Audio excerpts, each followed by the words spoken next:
इनका हाथ मिलाएंगे हमारे बड़े भैया माननीय प्रदीप दुबे जी, सिकुआ पार ग्राम पंचायत। इनसे आग्रह है कि जाए और हाथ मिलाएं।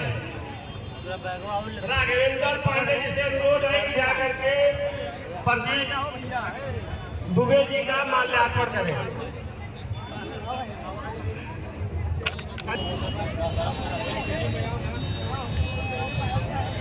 गोविंद सोनपा, अभिषेक चतुर्बंधुवारी, समय 3 मिनट। उनका माल्यार्पण करते हुए राघवेंद्र पांडे और कंचन पांडे जी दोनों लोग स्वागत हुए।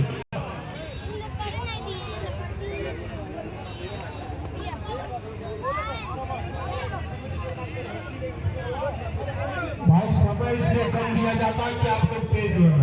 आदित्य भैसौली अंश नगरी आगे क्या ना आदित्य भैसौली अंश नगरी।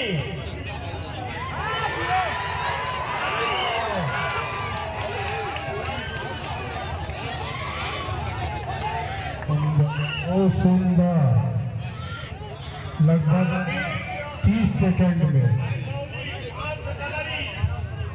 सब लड़ जाइए।